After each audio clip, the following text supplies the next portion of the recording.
What is happening, and welcome back to another episode of the Made by Miles podcast. And today we've got a wee solo episode, but it's something that I really wanted to cover and I've been wanting to cover for a while, because we are in the era of all hype and no bite. And what I mean by this is there's a lot of big goals getting set, which is incredible to see. Like, it is cool, the ideas that people are coming up with, right? But there's no bite behind it. And it's because I believe that people don't really understand exactly what it takes to hit some of these big goals and the effect that it really has on you as a person. So I want to kind of cover this here because over the years I've done some pretty cool things, and it's allowed me to learn a lot of lessons about who I actually am, but what real grit and determination actually looks like.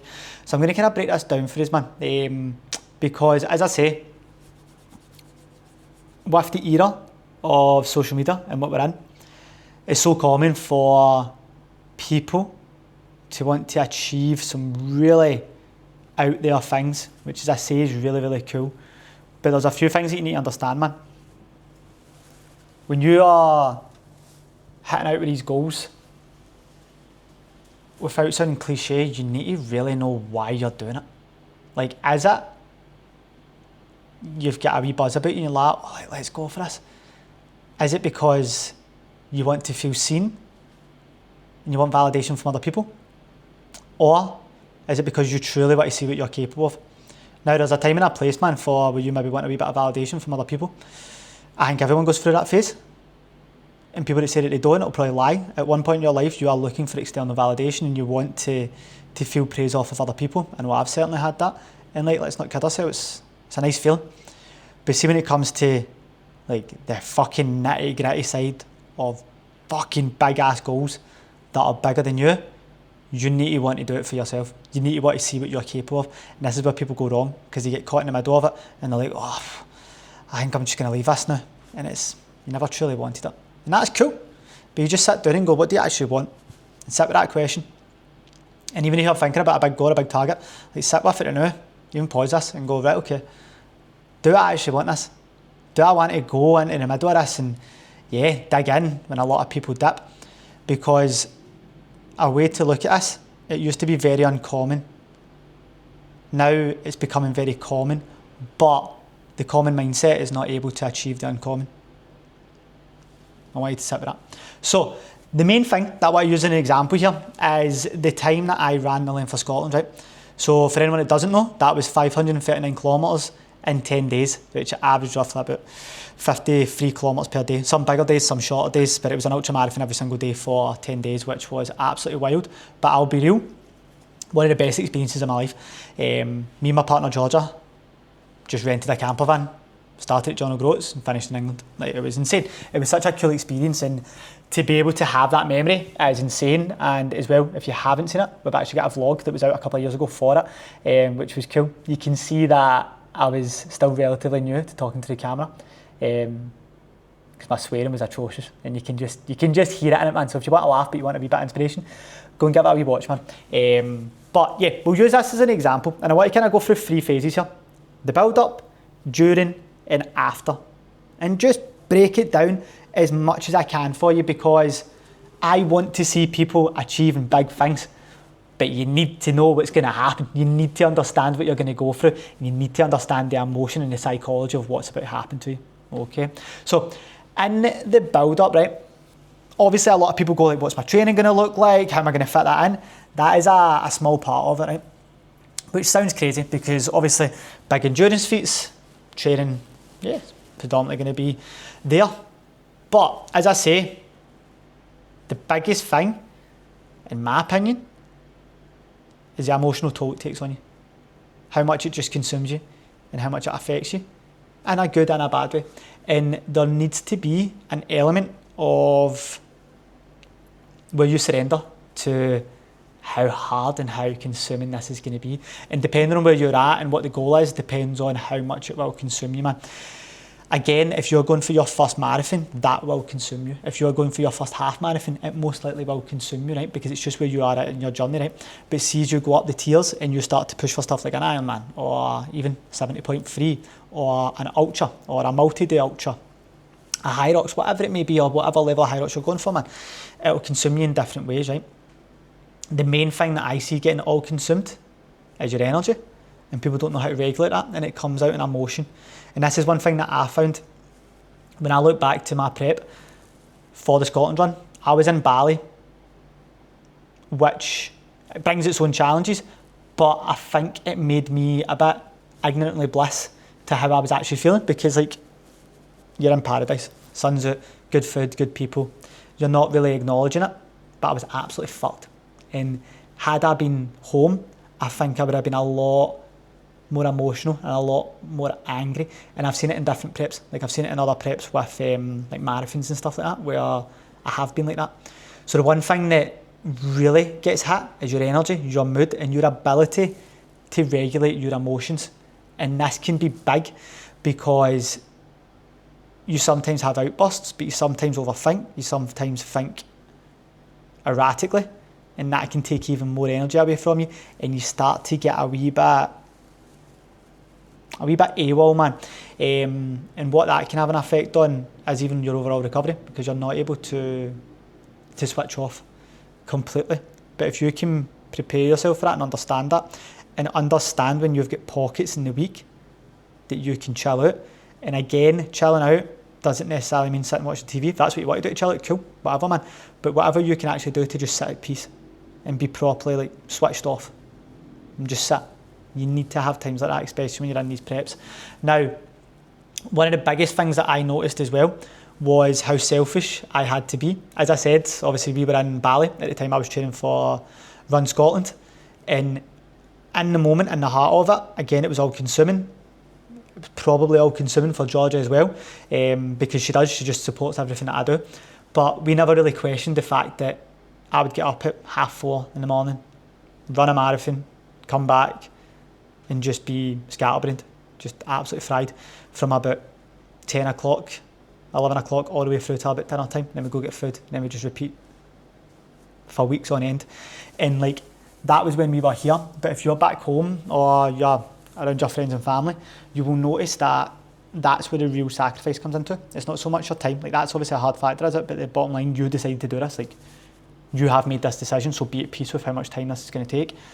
But you need to say no to a lot of people. You probably won't see people as much because you're either tired, training, eating, or trying to recover. It's the bottom line. So that's where it becomes a bit selfish, because some people might not realise this, and they'll understand that what you're going for and your goals. They'll understand it to a degree, but they won't get it the way that you get it. And they might get a wee bit of pushback off it. And this is where you need to be at peace with it. And again, it might not happen. They might be all rooting for you. But if you say no a lot to the people around you, they'll show you that they feel that. And this is where people go wrong, or they don't notice it. And they try to fit it all in. You will not be able to fit it all in. Big endurance feats, they take so much time.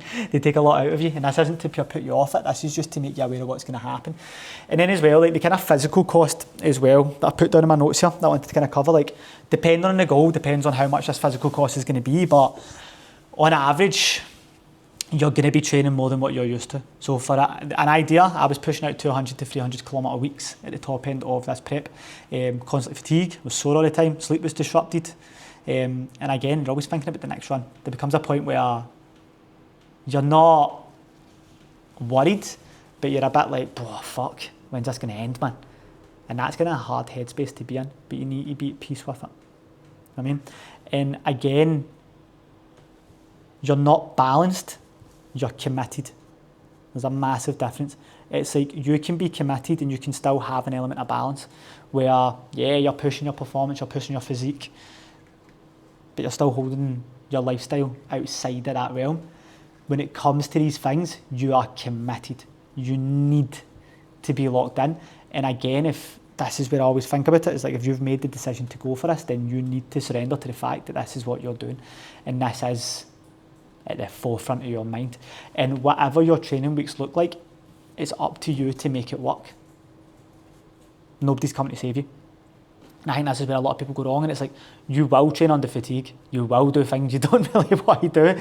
If you're back in Britain, You will probably run out in the rain, you'll have dark sessions, you'll have cold mornings. It's all part of the story.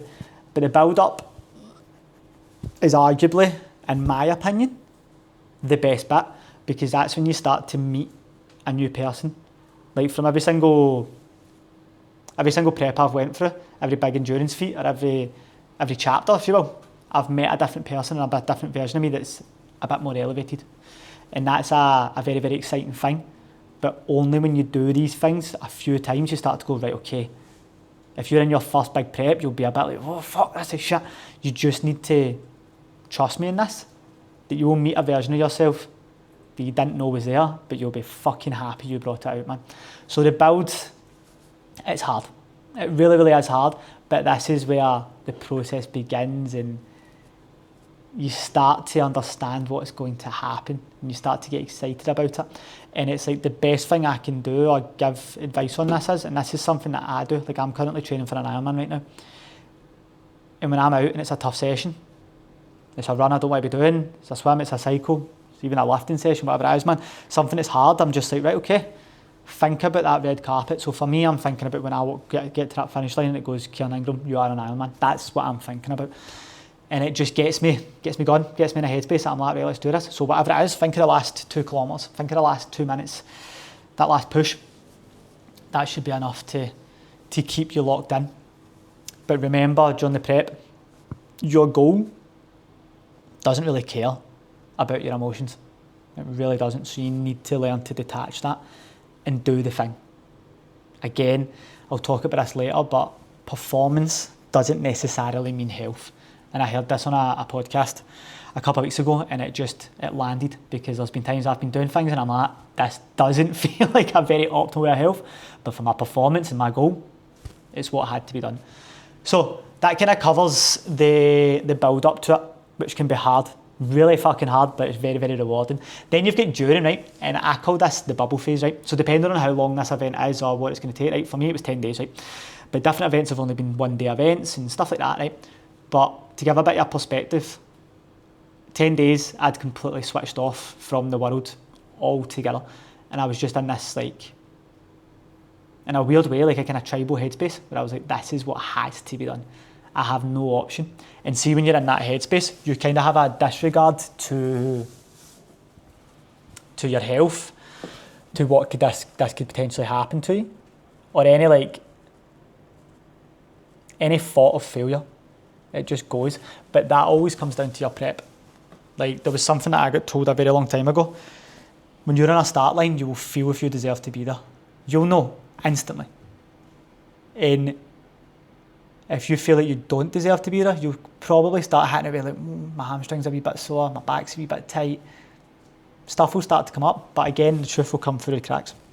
And you'll know that through your prep. But see that feeling, day 1 of the Scotland run, I was like, yeah, fuck yes, man. I'm meant to be here. And we smashed it. And be completely honest, man, we absolutely smashed it. And because I went for it and my prep was so good, it allowed me to have the memories that I've got. Like, me and George have got some great stories, man. There's only a few moments where I was like, right, okay, my health is at the back burner. And I remember I was running between, I can't remember where it was between, but it was through Dalwhinnie on the country road. And this was a moment where I went, well, right, okay, your head's kind of turned. And basically I was being sick at the side of the road while running, which is just an image in its right. But it was red. And by this point, it's like day 6 or something. You're a bit delirious, you're away with it. And it was red, and instantly you're like, shit, that might be blood. And I remember just being at peace with it. And this is what I'm talking about, where if you're pushing it to this brink and you're wanting to do stuff like this, right? And I'm not saying you need to disregard your health like what I was about to do, right? But you'll be asked questions of what is actually important to you right now. And if you ask me, right, what's important to me? Georgia, my family, my friends, stuff like that. But in that moment, I was like, nah, man, this is all that matters to me, right? And as I was kind of being sick with like red stuff coming up, put that to bed, said to myself internally, I'm not even going to tell Georgia, because Georgia will have a duty of care, which is obviously her role in that. Georgia's role as well was like, if it gets too far, she pulls the plug, because whether it's right or wrong, when we're in the headspaces, I'll just go into her job. So George's role was to pull the plug if it went south, and I went, nah, I'm not even telling her. And then later down the line, I actually realised that it wasn't blood. I'd actually had a cherry gel, and I was like, okay, sound. But it was having that headspace of going, fuck, right, okay, I've just completely disregarded my health to make something happen. And sometimes you can go down that route. But on the flip side of it, the achievement, the feeling, the emotion, the experience was worth every single bit of it, man. But you'll go through waves in these events. Like, people say the event's a highlight, it is. But you'll go through different waves. You will have highs, you'll have lows. You just need to learn to roll with the punches. And depending on how extreme this event is, depends on how big these punches will be. Do you know what I mean? It's like if you're going for a 100-mile race, you'll feel that. You'll feel a fucking lot. If it's a marathon, even if it's a half marathon, you'll feel it, man. You'll go through waves. But it's like the best way to look at it, and Ross Edgley said this, and I really, really liked it, when he was doing the Yukon swim. And it was basically down to the fact that when he was going through the Yukon River swim, longest swim ever recorded by a human, he would have moments where he was just in complete doubt of what he could do, or if he had to stop and things. And obviously that can be all consuming and your energy's already drained. So the way he described it was try and look at your thoughts like clouds, just like passing clouds. So when you're in the moment, or you're in the heat of the moment, you get quite a negative thought, acknowledge it, and then just let it go. Just let it go past you. Because again, you'll have positive thoughts that will come through, and then just let that go as well. And don't waste your energy and your time and your focus on letting them consume you, and just let them pass through like clouds. I thought that was a very, very good way of breaking that down, because during any race, any event, you have moments like this, man. And again, I wanted to kind of break down as well, like, what you genuinely need to push through in terms of like actual physical pain. Like, if it's a long event, you'll get blisters, chafing will kick in, you'll get sore, you might pop a muscle, whatever, and it's down to you just to go, how far do you want to push that, man? How far do you actually want to buckle in? And this is where a lot of people will disregard their health and go for the performance side of it. Again, I'm not going to sit here and say that I won't do that again, there's a time and a place, but it's like, what are you willing to give for it? And again, if you've sacrificed a lot in the prep, you probably already know the answer. So during is the highlight, it's the reward, it's the moment that you get to enjoy, but it's also not done. And that's where people forget, you still need to do the thing. And if you've done this correctly, you should be sitting like a pocket rocket just ready to explode if everything is on point. And you'll know that. You'll know that when you get there. And then just to kind of finish us off, guys, like the bit I want to talk about is the bit that everyone forgets, and it's the aftermath. Now, after Run Scotland, I stupidly went straight into a high rocks prep, which is something that I notice is happening quite a lot, not just high rocks and stuff, but event to event to event, right? This is why so many people are cutting a bit fried. This is why so many people are great athletes, but probably not reaching their full potential. They're not allowing themselves to regulate, man. And this is where something that I've changed. And like, even after the Ironman, I'll not be doing an event for a while, to let my body get back into normality, let it reset, and then we'll go again. Because I learned a very, very harsh lesson with this.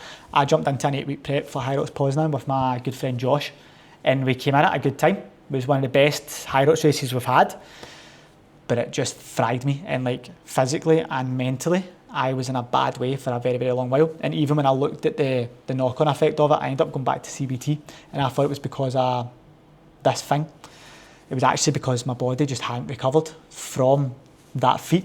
And had I just taken a wee bit more care with it, and it's like, you need to let your nervous system reset. You need to limit the stimulus that you're bringing in. You need to get around good people. You need to watch your training, your fuel, your recovery, everything for months to come. And you need to be smart with it, man. And you will have a wee moment where you feel empty. You'll have a moment where you feel a wee bit lost, and you'll just feel a wee bit like, what next? That is perfectly normal. And we just kind of call that post-event blues, where you're just like, okay, what's going to happen here? But what you need to understand is you've put so much effort and energy into this thing, and it's just done. Like that. It's gone. Like that. That's it. It's finished. So of course you're going to have that feeling of emptiness, and this is where it's very, very important that you don't just jump into a next event. You do you at the end of the day, right? You learn from different things that you do, successes and mistakes. But if you don't allow yourself to sit with that, you'll just become this event junkie that just jumps about and goes, I'm going to do this, I'm going to do that, and never actually sits in that spot, never regulates, never gains back control, and never actually allows themselves to sit with appreciation of what they've done. I've done that, and I just blew out. and it fried me for a while. And it was only actually until about the past 6 months that I've realised that how much that absolutely fucked me up, because I never sat with it. I never allowed my body to actually recover and recuperate. And a lot of people will go through this. And if you can take anything away from this podcast, is after the event, allow yourself to sit with joy and appreciation of what you've just done.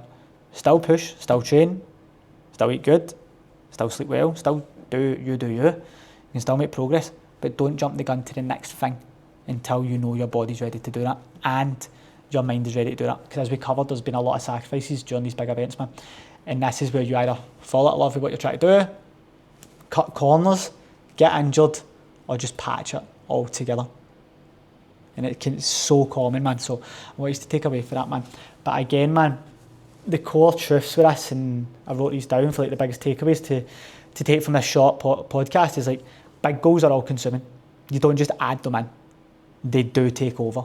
They need to be at the forefront of your mind. And that's just the reality, man. You can try and wing it, but you will get fucking figured out in one way or the other. It will figure you out. Okay? And then the real sacrifice isn't you, it's those around you.